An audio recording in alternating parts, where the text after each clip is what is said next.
Okay, so we have our Phantom here. There's tape here, and this lets us know that this is the front of the quadcopter. And the battery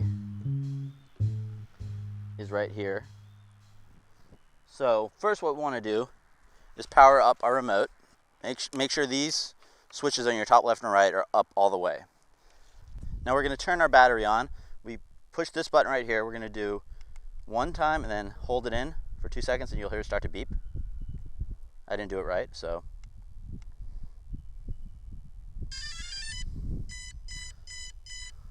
Okay, so that means she's good to go. And I'm not sure if you guys can tell, but there are battery lights. We have 4 green bars. That means we're fully charged. And when it gets down to 1, if you have it in the GPS mode, it'll go back to where you set your starting point. We'll get to that later. Now we need to set our GPS point, and we do that by clicking this 6 times. So 1, 2, 3, 4, 5, 6. We need to rotate the camera, rotate the Phantom counterclockwise until we see these flash yellow. Turn it away from us, then start rotating it counterclockwise. And you see it's beeping green there. That means we're good to go. So I'm going to set this like so we're aimed that way. And we want to push these guys in. And you see it cuts on. And we want it, they say do it for like 30 to 40 seconds. And once we're good like that, we'll extend it a little bit. And kind of let it chill and sit there for a second just to see how it hovers. And you want it to kind of be hovering kind of in the same spot, not moving around all over the place.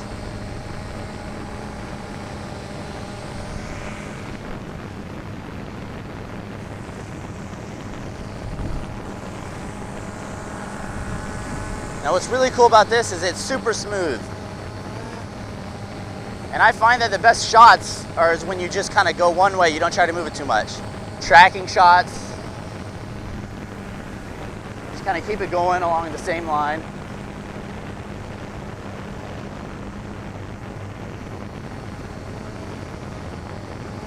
But the gimbal is nice because if you want to change your shot a little bit, you can tilt it down like that.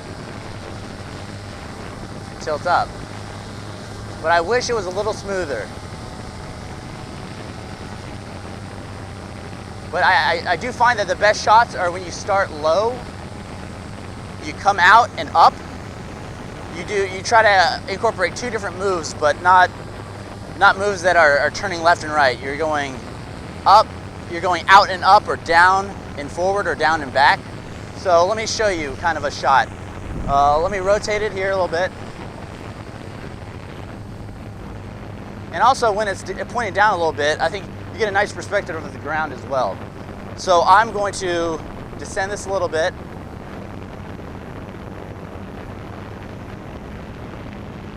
And we're going to kind of come at me.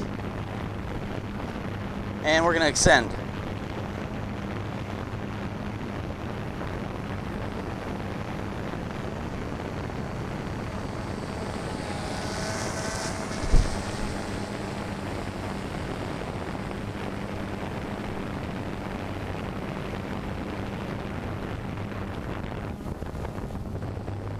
Let's reverse it.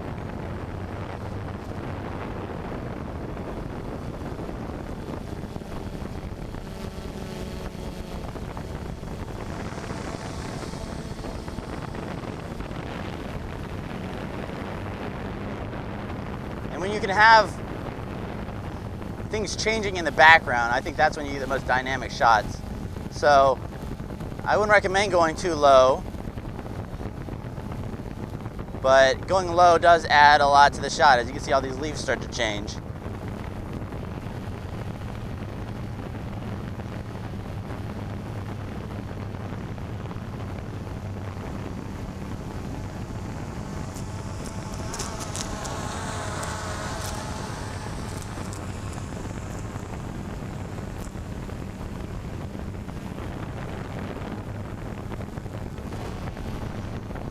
let's do one shot where we're gonna go at the house and we're gonna go up. So we're gonna go forward and up. And we're gonna aim the camera down just a little bit.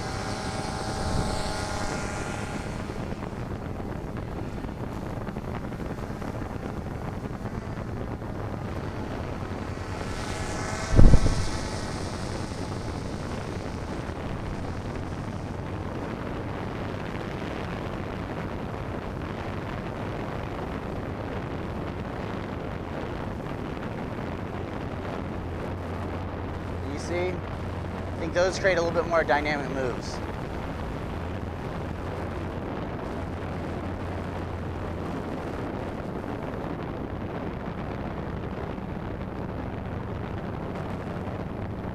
And when you can find like really cool lines on the surface that you can kind of run parallel to or move the camera against those lines, whether it be a road or anything like that.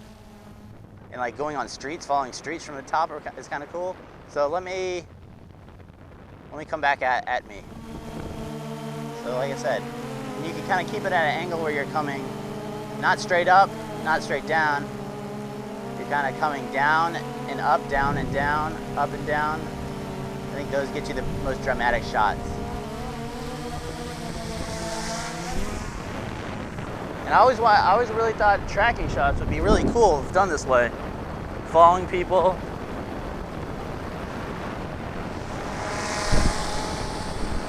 But I really also like, yeah, the tracking left, tracking right.